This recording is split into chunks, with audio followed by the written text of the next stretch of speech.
పరిశుద్ధుడా, ప్రేమగల తండ్రి, మా ప్రియ పరలోకపు తండ్రి, కుమార పరిశుద్ధాత్మ త్రియేక దేవుడా, ఈ పరిశుద్ధ ఘనమైన ప్రశస్తమైన నామానికి మా నిండు కృతజ్ఞత వందనములు చెల్లిస్తూ,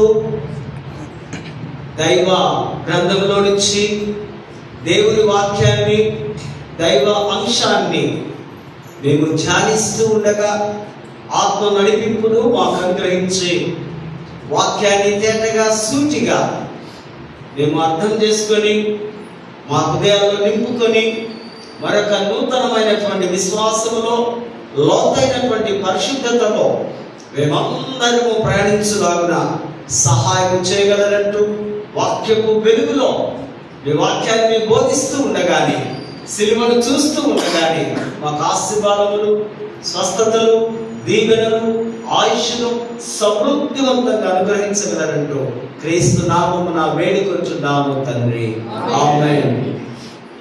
దయచేసి కూర్చుందాం.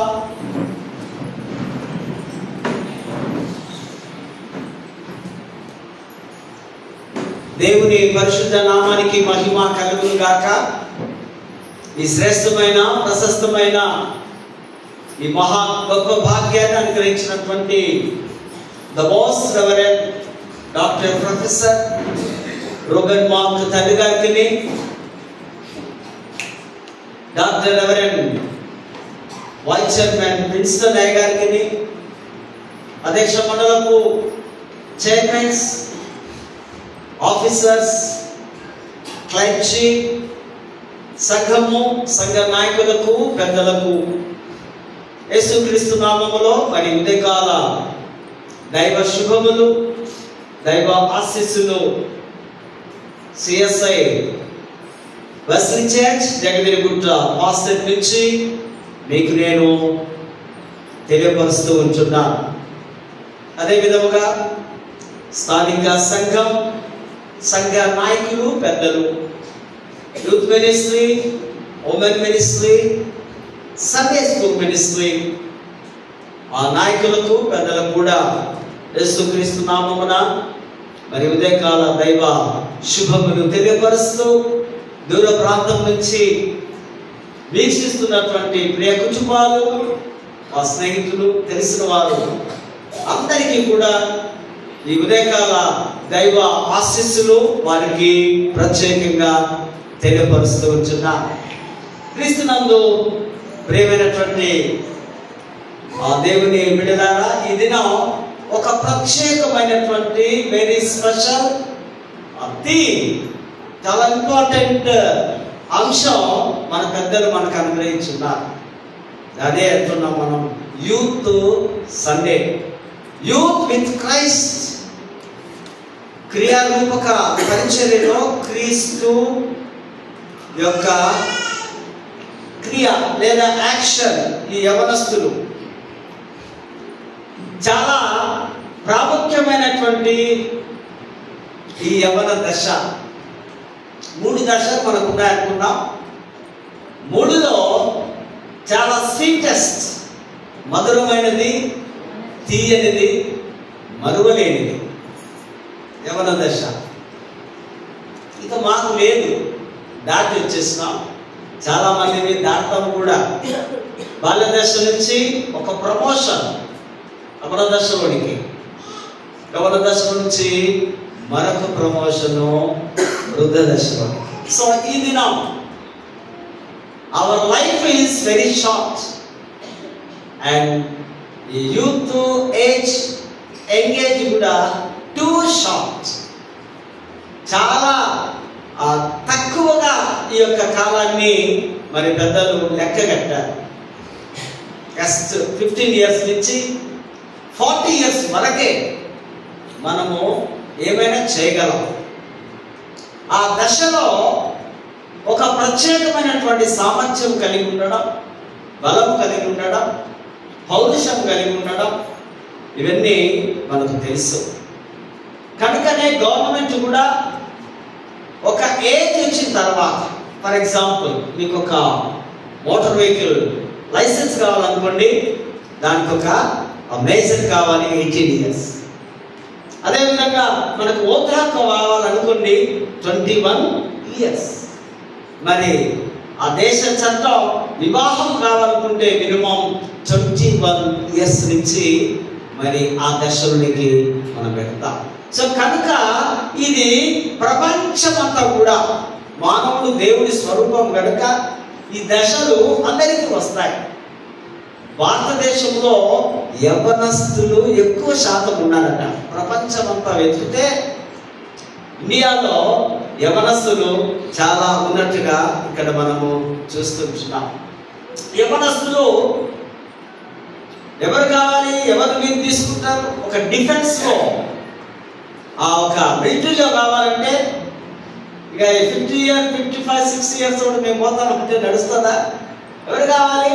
చాలా వెరీ యంగ్స్టర్స్ను ఆ డిఫెన్స్కు యుద్ధాలు చేయడానికి యవనస్తులను వాడుకోవడం. పొలిటికల్ లీడర్స్ ఈ మధ్య మనం అసెంబ్లీలో కానీ పార్లమెంట్లో కానీ చూస్తే ఆ అమ్మాయిలు కానీ పిల్లలు కానీ 30 years లోపల వారు కూడా మరి పొలిటికల్లో మనము చూస్తూ ఉంటున్నాం.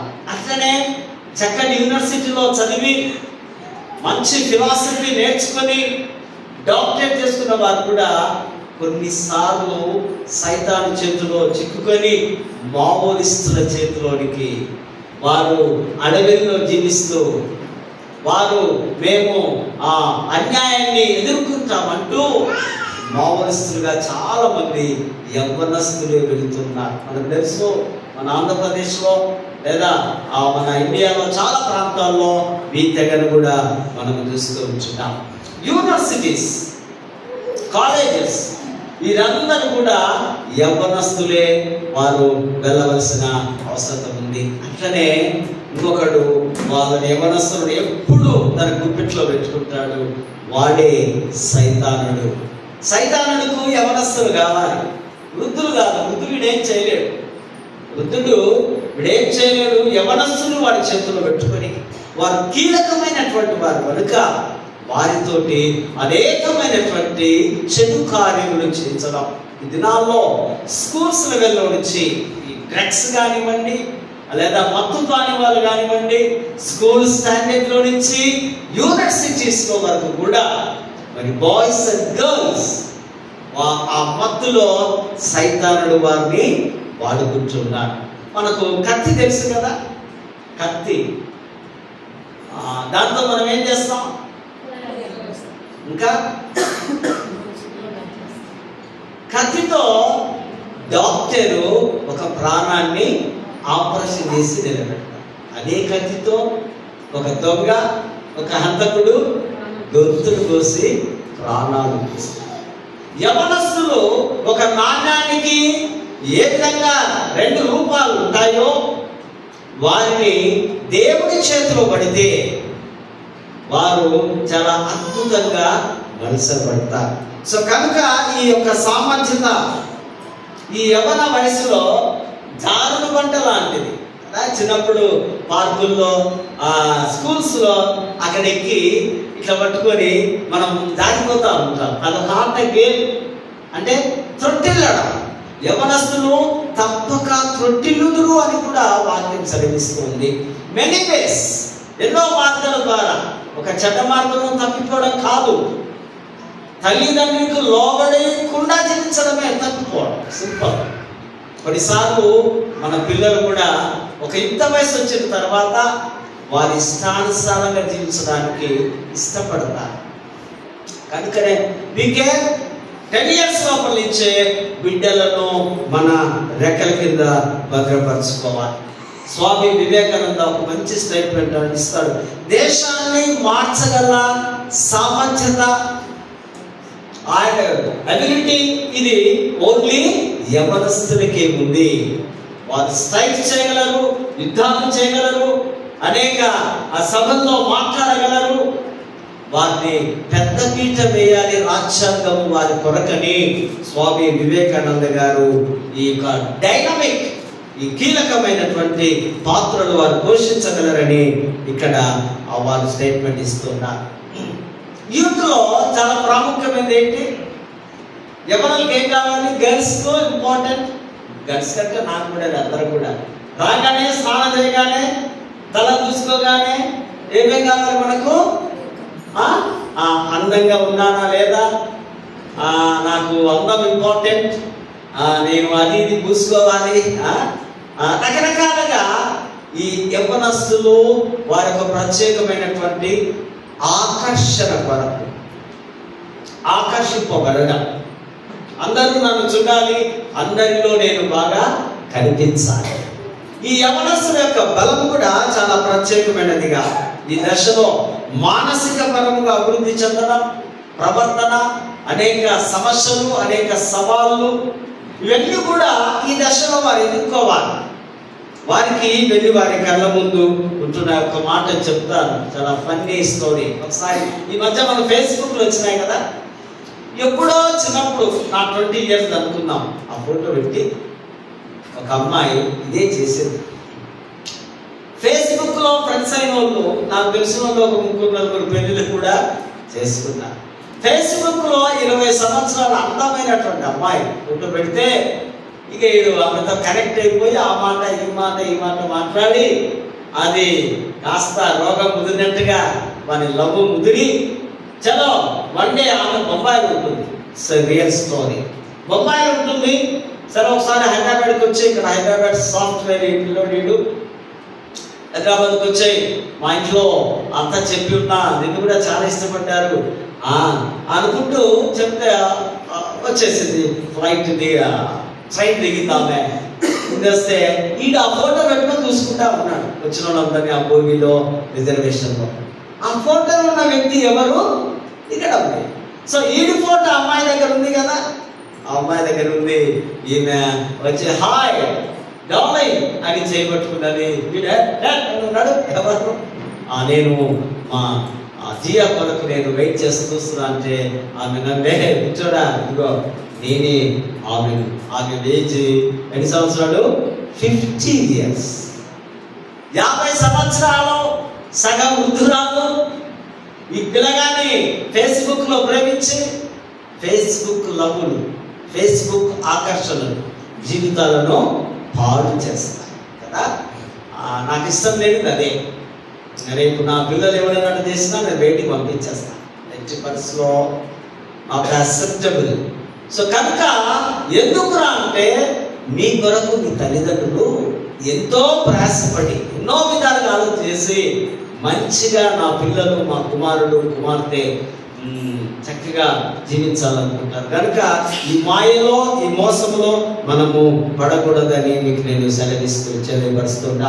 కీర్తన 103వ అధ్యాయంలో 5వ వచనంలో పక్షిరాజు యవ్వనము వలె నీ యవ్వనము క్రొత్తదగునట్టుగా ఈగలు. మీకు తెలుసా పక్షిరాజు ఎప్పుడైనా చూసిందా? గుహలో వెళ్ళి అది వృద్ధురాలైనప్పుడంతా ఆ ఈగలన్నీ తన నోటితో ఆ ముక్కుతో తీసేసుకుని తిరిగి అది ఒక క్రొత్తదనముతో, క్రొత్త యవ్వనముతో. దేవుని బిడ్డలు వృద్ధులు కాదు. 60, 60+, 70 they are not old age. దేవుని బలము చేత ఆధ్యాత్మికంగా వారి నిత్యము నిరంతరము యవనస్తులేని ఈ దేవుని వాక్యము మనకు తెలియపరుస్తూ ఉంటుంది. మరొక ఎగ్జాంపుల్ మనకు తెలుసు. యెహోషువ 14వ అధ్యాయము 11వ వచనంలో కాలేబు ఆ ఫిలిష్తీయులతో వారితో యుద్ధం చేసేప్పుడు వారి వయసు 80 సంవత్సరాలు. 80 సంవత్సరాల్లో కూడా ఆ న్యాయాధిపతి ఆ కాలేబు యుద్ధ వీరుడుగా, సమర్థుడుగా లేఖన భాగాల్లో మనము చూస్తూ ఉంచుతాం. Youth with Christ in action. దేవుని యేసు క్రియల్లో ఆ యూత్ లేదా ఆ యవనస్తులు వారి జీవితాలు కొనసాగాలి. యవన జీవితము కొనసాగాలి. ప్రసంగి గ్రంథంలో కూడా మనం చూస్తాం 12వ మొదటి గ్రంథంలో దుర్దినములు రాకమునిపే మీ సృష్టికర్తను మీరు జ్ఞాపకము చేసుకోవాలి. చెడ్డ దినాల్లో వెరీ నియర్. ఇప్పుడు మనం ఆ దినాలను జీవిస్తున్నాం. అందుకనే మనలో ఉన్నటువంటి ద్వేషాలు, అసూయలు, కోపము, పగ ఇవన్నీ మనకు కనిపిస్తాయి. ఒక్కొక్కసారి మనకు కనపడకపోవచ్చు, కానీ ఎక్కడుంటాయట? అంతరంగంలో దాన్ని స్టోర్ చేసుకొని భద్రపరచుకొని మనం ఉంటాం. చెడ్డ దినములు వెరీ నియర్. ఆ డేస్లో ఉన్నాం. మనము ఆ యేసుతో ఉండాలి అని దేవుడి వాక్యము సెలవిస్తుంది. మరొక బ్యూటిఫుల్ వర్సెస్ Psalms 144 12th verses-లో నేను చదువుతాను, వినండి. మా కుమారులు తమ యవ్వన కాలంలో ఎదిగిన మొక్కల వలె ఉన్నారు. మొక్కకేం కావాలి? నీరు కావాలి. మొక్కకేం కావాలి? మంచి నేల కావాలి. మొక్కకేం కావాలి? సూర్యరశ్మి కావాలి. ఇంకా వగైరా వగైరా అండ్ ఫర్టిలైజర్స్. ఈ వాక్యము దేవుని యొక్క మాట యవ్వన బిడ్డలకు ఇదే మొక్క, ఇదే నీరు. వారు ఎదగాలంటే, వారు పెరగాలంటే చిన్నప్పటి నుంచి మీరు మీ బిడ్డలకు ఇది పోస్తూ వారి చెవుల్లో ఊదుతూ మీరు పెంచాలి. మళ్ళా అదే వచనంలో మా కుమార్తెలు నగరుకై చెక్కిన మూల కంబముల వలె ఉన్నారు. ఒక బిల్డింగ్ కు మూలాలు లేదా ఆ పిల్లర్స్, కంబములు అనగా ఆ యొక్క పిల్లర్స్ గా ఇక్కడ కుమార్తెలను ఇంటికి దీపం ఇల్లాలంటున్నారు. ఈ అమ్మాయి ఒకప్పుడు ఏమవుతుంది? ఇల్లాలవుతుంది కదా. ఇప్పుడున్న చిన్నపిల్ల రేపు పెద్దగైన తర్వాత ఇల్లాలు అవుతుంది. సో ఈ మూల కంబాలుగా దేవుడు ఆ కుమార్తెలను ఆశీర్వదించినట్టుగా లేఖన భాగాల్లో చూస్తున్నాం. Read the Bible twice. దేవుడి వాక్యం చదివితే నీకు జ్ఞానం వస్తుంది. Believe it to be safe. నువ్వు క్షేమంగా ఉండాలంటే నీవు దేవుడి వాక్యం మీద నీకు విశ్వాసము ఉండాలి. Practice is to be Holi. ఇది నువ్వు అభ్యాసము చేస్తే నీవు పరిశుద్ధంగా ఉంటావు. పరిశుద్ధత మనసు కావాలి, శరీరానికి కావాలి. ఈ రెండు ఇంపార్టెంట్. హోలీనెస్ అగియోస్ అన్నారు గ్రీక్ భాష. సో కనుక ఈ లక్షణాలు, క్వాలిటీస్ ఈ యొక్క యంగ్స్టర్స్ ఉంటే ఎంతగానో ఆ వారి లోకంలో దీవించబడతారని నేను జ్ఞాపకం చేస్తున్నా. మనకందరికీ తెలుసు మంచి నోవెల్ రచయిత షేక్స్పియర్ కదా. ఎన్నో ఎస్సేస్, ఎన్నో స్టోరీస్ ఇంగ్లీష్ మంచి మంచి మంచి ఆయన నవల్స్ రాస్తున్నట్టుగా ఆయన తన 23rd ఇయర్లోనే, ఆ ఏజ్లోనే గొప్ప నవల రచయితగా, స్టోరీస్ రాసే రైటర్గా మనం వారి గురించి మనం చూస్తున్నాం. At the same time and Alexander Greek వీరుడు, ఈయన 28 years లో ఇంచుమించు ప్రపంచమంతా జయించారు.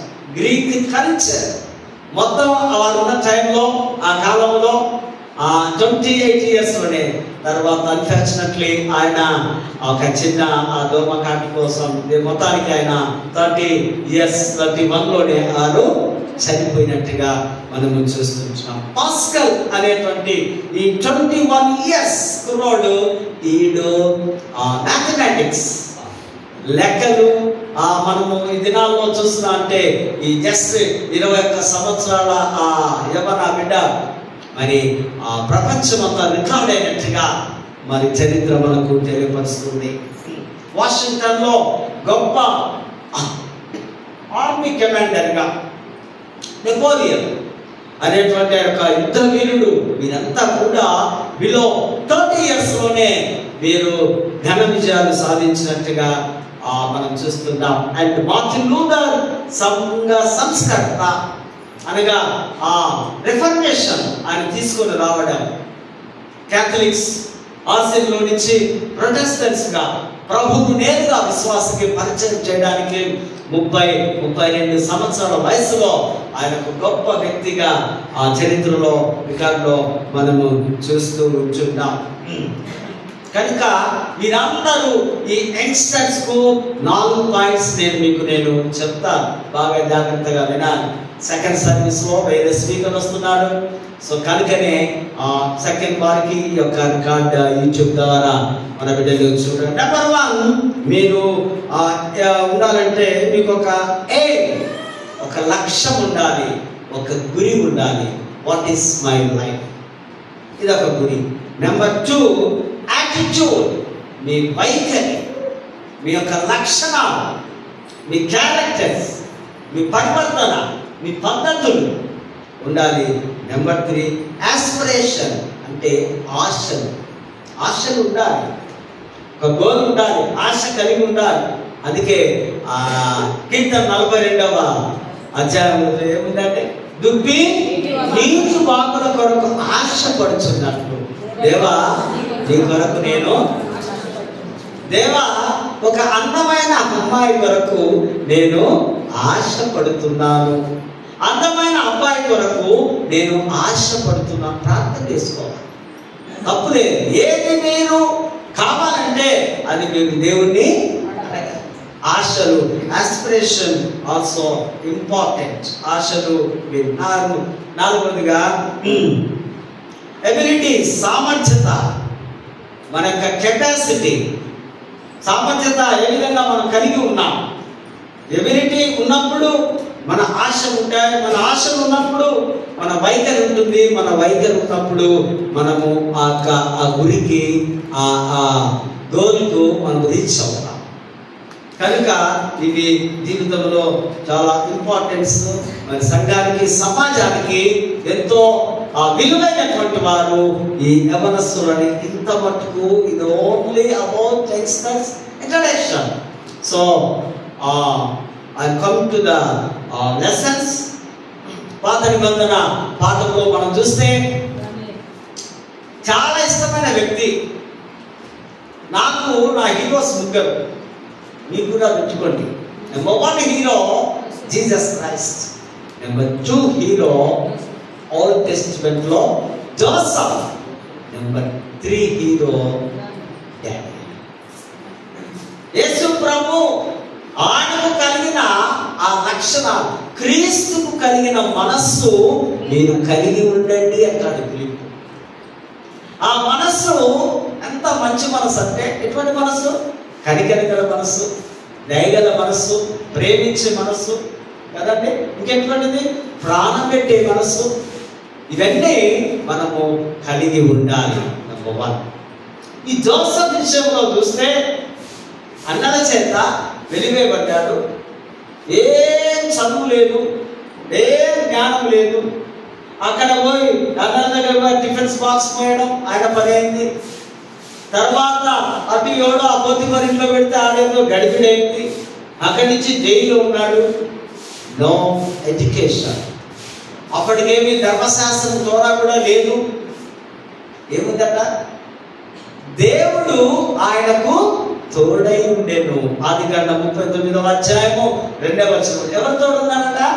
యెహోవా ఆయనకు. ఆయన ఎక్కడికి వెళితే అక్కడ ఆయన. చిన్న బిడ్డలు పరిగెత్తుకుంటూ వెళితే తల్లి ఏం చేస్తుంది? పరిగెత్తుకుంటూ, అమ్మో ఎక్కడ పడతాడో నా కొడుకు, అమ్మో ఎక్కడ చెయ్యి పెట్టి కరెక్ట్ ఉంది ప్రమాదం, అమ్మో నా కొడుకు ఎక్కడ కనిపిస్తుంది. సో యేసేపులో ప్రత్యేకత ఏంటంటే, తన తండ్రి తల్లి యెహోవా దేవుని ఆయనకు పరిచయం చేసినారు కనుక ఆయన ఏమైపోయాడట? 2వ ప్రధానమంత్రిగా. చదువులేదు కదా, అయినా దేవుని దీవించిన. దానిలో ఉన్నటువంటి అతి గొప్ప శ్రేష్టమైన లక్ష్యం ఏంటో చెప్పండి మీరు. నెంబర్ 1 ఏముంది? ప్రార్థనాపరుడు. ఆయన ముమ్మారు ప్రార్థన చేయడం.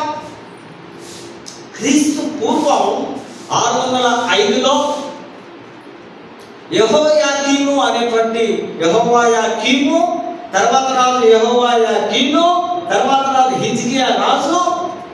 ఈ ముగ్గురు రాజుల పరిపాలనలో 3 దఫాలుగా పక్క దేశమాలు కల్దీయులు, బబులోను రాజు నెబుకద్నెజర్ రాజు యుద్ధానికి వచ్చి యుద్ధం చేసినప్పుడు మన హ్యాండ్స్ అప్ అన్నప్పుడు ఏం చేస్తాం? నేను ఓడిపోయినా లేదా నేను మీకు లొంగిపోతున్నా, నన్ను మీరు ఏమన్నా చేయండి. 605 ప్రాంతంలో వచ్చినప్పుడు మొదటి విడతగా ఎవరు వెళ్ళారు? దానియేలు, వారి దోస్తులు 4. ఈ యొక్క ఆ చిన్న ఏజ్, ఐ థింక్ 15 or 16. వీరెవరు? యూదా బాలులు. ఎవరంటే వీళ్ళు? యెరూషలేములో ఉన్నారు. యెరూషలేములో ఉన్న వారందరూ కూడా ఎవరు? యూదులే. బాగా ఇది మాట గుర్తుపెట్టుకోవాలి. ఆ బబులోను కల్దీలందరూ కూడా ఎవరు? అన్యులు, యెహోవా దేవుని ఎరుగని వారు. ఈ రాజు ఈడే. ఈ రాజు వచ్చి యుద్ధం చేసి ఆయనను తీసుకొని వెళ్తున్నట్టుగా మనము చూస్తుంటున్నాం. ఇది మొదటి దశ, ఫస్ట్ స్టేజ్.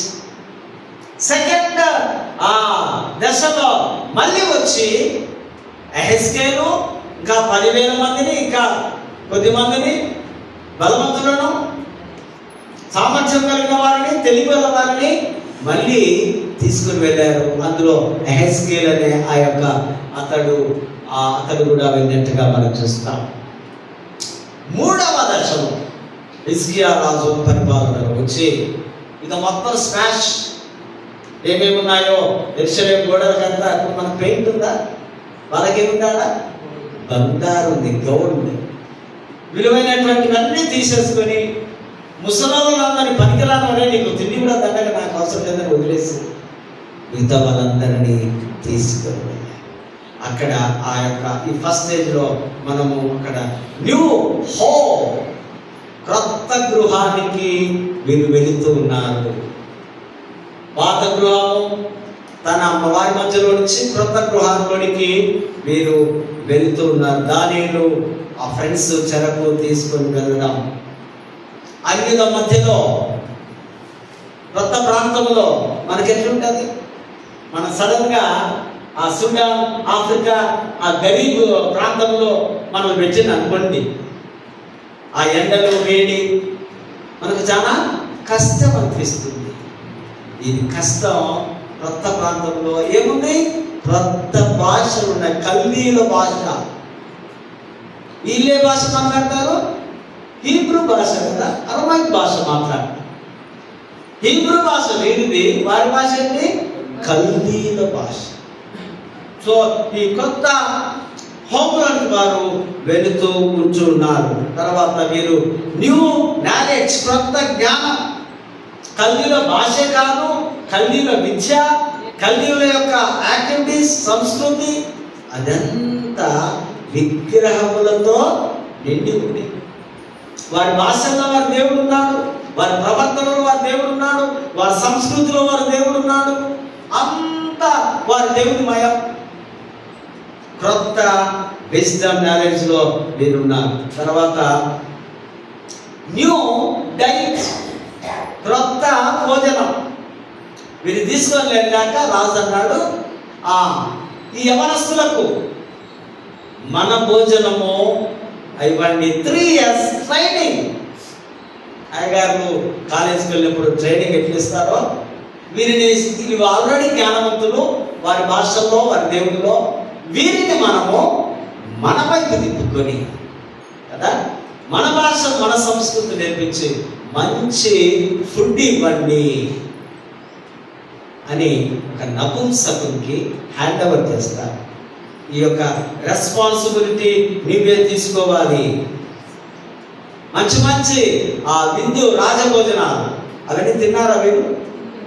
ఏమన్నారు? ఎందుకు? వారు ఆ మటన్ కానివ్వండి, చికెన్ కానివ్వండి, మరొకటి ఏది అయినా కానీ మహాభక్తి పరులు. వారి విగ్రహాల ముందు పెట్టి ఆ దేవతను ప్రార్థించి భోజనం కూడా చేసేవారు. డానియేలు నాట్ యాక్సెప్టబుల్. మేము తినమండి. క్రొత్త దేశంలో, క్రొత్త రాజులో ఎవడైనా ఎదురు మాట్లాడతాడా? అంటాడగలడా? ఒకవేళ మాట్లాడేది వాడు ఉంటాడా? కథం పట్టిస్తారు కదా. మనమైతే అట్టనే కథం చేస్తాం.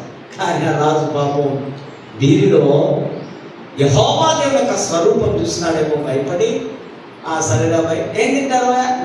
మంచి కూరగాయలు 10 days టైంకి మీ వాళ్ళకంటే మేము బ్యూటిఫుల్గా ఉంటామన్నారు. సో కనుక ఈ యొక్క వారికి పాత పేర్ల నుంచి కొత్త పేర్లకు వారికి మార్చడం. మనం కూడా కదా, పోషయ్య ఉందనుకో, ఇక వాడి యజ్ఞము పౌలు చేసేస్తారు. మన వాళ్ళు పౌలు అని పేరు పెట్టడం, రకరకాలైనటువంటి పేర్లతో పేరు పెట్టినంత మాత్రాన జీవిత బ్రతుకు మార్చబడకపోతే ఆ పేరుకు అర్థం లేదు. ఇక్కడ ఈ దానియేలు అనే పదం హీబ్రూ పదం. దేవుడే నా నాయకత్వ, గాడ్ ఈస్ మై జడ్జ్మెంట్. గమనించండి, ఇమ్మానుయేల్, దానియేల్, అహెజ్కేల్, ఎక్కడ ఏల్ అని ఉంటుందో అక్కడ దేవుడు అని గుర్తుపెట్టుకోవాలి. ఇమ్మానుయేల్ అంటే దేవుడు మనకు తోడు. అక్కడ దేవుడు అనే పదం వచ్చిందా? ఎహెజ్కేల్ అంటే దేవుడు నా రక్షకుడు, అక్కడ దేవుడు అనే పదం వచ్చిందా? దానియేలు అంటే దేవుడు నా న్యాయకర్త.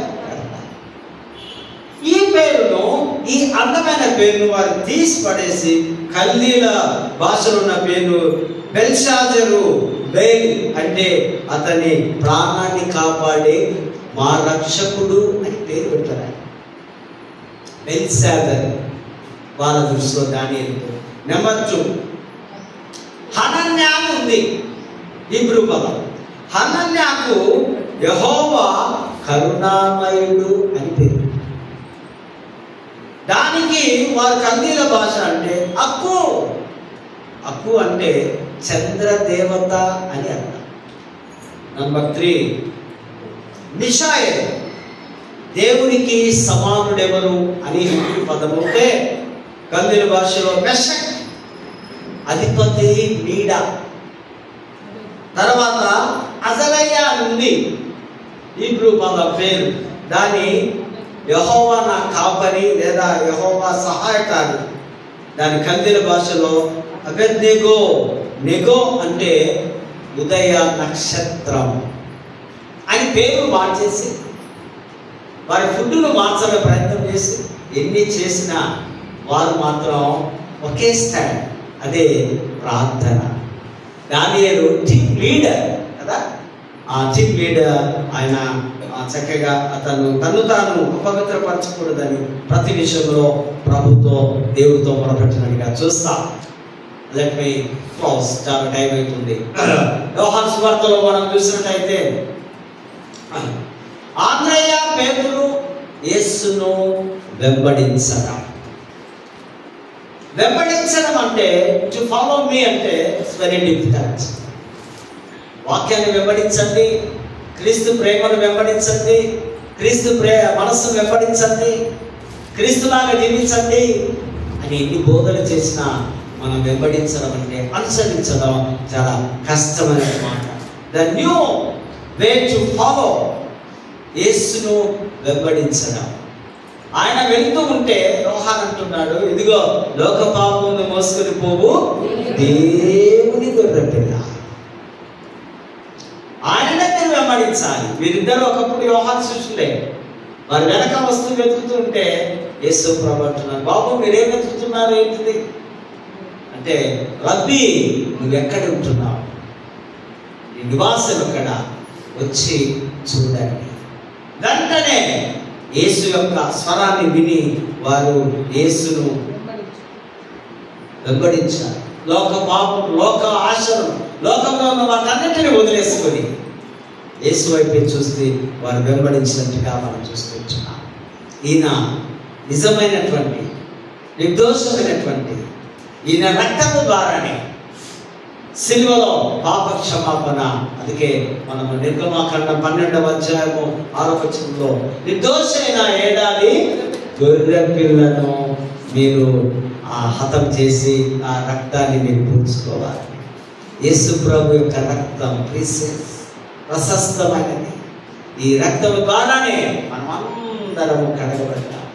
ఈ రక్తము ద్వారానే లోకమంతా రక్షింపబడ్డది. ఈ రక్తము ద్వారానే నీవు నేను వాక్యాన్ని వింటున్నాం. సో కనుక వారిని ఆ క్రీస్తు యొక్క యవన రక్తం, యేసుక్రీస్తు కూడా యవనస్తుడే కదా. ఎన్ని సంవత్సరాలు? 33.5 సంవత్సరాలు మంచి యవన ఆ రక్తంలో ఆయన మన కొరకు చనిపోయినట్టుగా మనం చూస్తాం. కనుక యవనులు ఈ సవాళ్ళను, ఈ మాటలను బాగా అర్థం చేసుకొని మరి ముందుకు కొనసాగాలి. ఈ దినాల్లో మనం ఎవరిని వెంబడిస్తాం? యూత్ యువతే వెంబడించిందేమో హీరోలను, హీరోయిన్లను కదా, లోక ఆశలను, స్పోర్ట్స్ మ్యాన్స్ అంటే కొన్ని ఇంకెవరైనా ఈ మధ్య రకరకాలైనటువంటి యాంకర్స్ రావడం, అందగత్తెల అమ్మాయి వాళ్ళు ఎట్లా ఉడితే మనం ఊగడం, ఇవన్నీ నేర్చుకోవడం, వారిని వెంబడించడం, వారిని ఇమిటేట్ చేయడం. వారిని వెంబడిస్తే జీరో, ఏం రాదు. యేసుని వెంబడించి చూడు, యేసు యొక్క జ్ఞానాన్ని పొందుకుంటావు. యేసు వలె నీవు కూడా ఎక్కడ ఉంటావు? పరలోకములో ఉంటావు. సో కనుక మనం ఫాలో కావాల్సింది ఈ స్పోర్ట్స్ మ్యాన్, పొలిటికల్ లీడర్స్ వాళ్ళు వీళ్ళు కాదు. మన వైపు, మన గురి మనల్ని ఆ విశ్వాసంలోకి తీసుకెళ్లేవాడు యేసు వైపే అని దేవుడి వాక్యాన్ని చదివిస్తుంది. ఇంకొక మాట చెప్పి నేను ముగిస్తా. అపోస్తల కార్యములు 6:17 న్యూ వర్క్ టు డూ. ఈ అపోస్తలు సంఘంలో సేవ చేయాలి, బోధించాలి. కొత్త బోధన అప్పుడే ఆ సంఘాలన్నీ బలపడుతున్నాయి. చాలా బిజీగా ఉన్నారు. అక్కడ కల్చర్ ఏంటంటే హెలెనిస్ట్ అంటే రోమా సామ్రాజ్యంలో ఉన్న యూదులు, బబులోను ప్రాంతంలో ఉన్నటువంటి యూదులు. వారిద్దరికి ఏమొచ్చింది? లొల్లీలు, గొడవలు ఇచ్చినాయి. మేము పని చేయం, మేము చేయం. ఈ భోజన కార్యక్రమం ఏంటిది? అక్కడి నుంచే స్టార్ట్ అయింది. మన కొన్ని ప్రైవేట్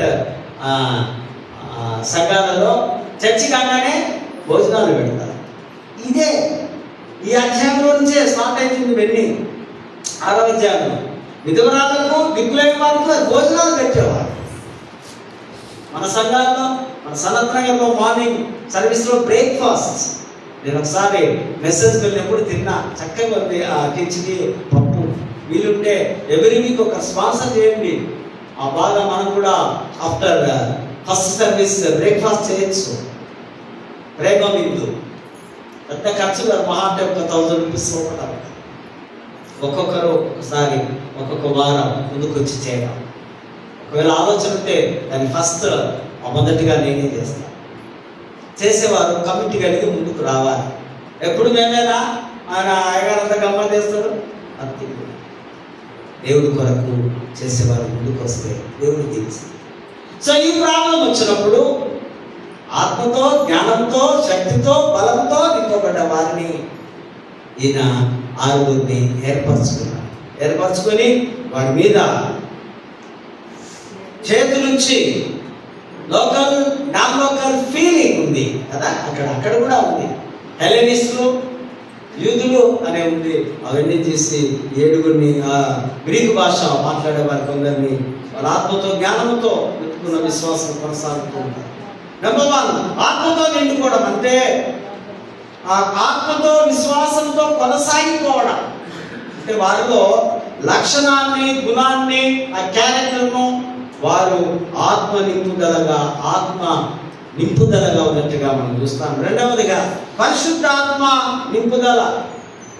బాప్తిజం ద్వారా పరిశుద్ధాత్మను పొందుకొని ప్రార్థనయందు ఎడతెగక పట్టుదలతో కలిసి వారి మీద వారు హస్త నిక్షేపణ చేతులుంచి ప్రార్థించి వారిని ఆ సంఘాలలోనికి పంపించినట్టుగా.